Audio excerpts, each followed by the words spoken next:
Je fais partie d'une famille pas comme les autres, les terres rares.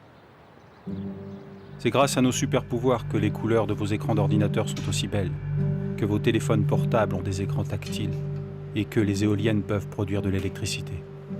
Mon nom, c'est Terbium, et mon pouvoir est d'émettre de la fluorescence verte pour aider les scientifiques dans leurs recherches. Jean-Philippe fait appel à mes lumières pour comprendre ce qui se trame dans vos cerveaux au niveau moléculaire. Sa mission, imaginer des pistes pour fabriquer des médicaments capables de terrasser plus efficacement, plus sélectivement et sans effet secondaire des maladies comme Alzheimer ou la schizophrénie. Je travaille sur des molécules dans le cerveau et on essaye de comprendre comment elles marchent pour pouvoir proposer des approches pour trouver des nouveaux médicaments. À la surface des cellules du cerveau, ces protéines jouent un rôle capital de communication entre l'extérieur et l'intérieur des cellules. Un peu comme une antenne de télévision, elles captent les informations et les transmettent à l'intérieur. Un dysfonctionnement de ces protéines peut entraîner de graves maladies.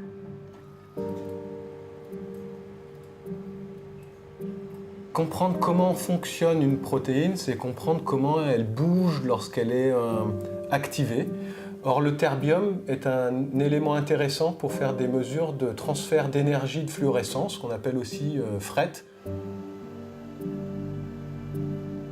Jean-Philippe m'utilise dans une technique bien particulière qui repose sur la capacité de certaines molécules fluorescentes à transmettre leur énergie. Jean-Philippe observe le mouvement des deux protéines lorsqu'elles transmettent des informations à l'intérieur de la cellule. Pour cela, les scientifiques m'accrochent à l'une des deux protéines. Et sur la deuxième, ils y attachent une molécule fluorescente qui peut accueillir mon énergie. Quand une molécule fluorescente reçoit de la lumière, elle en émet à son tour. Et cette lumière émise, c'est de l'énergie. Certaines molécules fluorescentes peuvent transférer cette énergie à une autre, à condition qu'elle soit très très proche.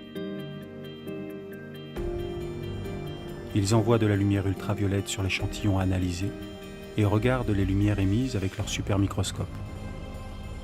Si je suis éloigné de l'autre protéine, les scientifiques voient seulement mon super signal, de la lumière verte. Par contre, si je suis très proche de l'autre molécule fluorescente, je transmets mon énergie et ce n'est pas mon signal que l'on observe, mais celui de l'autre molécule fluorescente. De la lumière violette ou rouge, selon la molécule utilisée.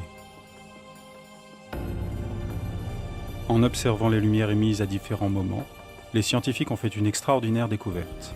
Lors de leur activation, les deux protéines tournent l'une autour de l'autre, comme si elles dansaient. La compréhension de ce mouvement permettra peut-être d'imaginer de nouveaux traitements. C'est quand même un sacré tour de passe-passe de voir danser les protéines.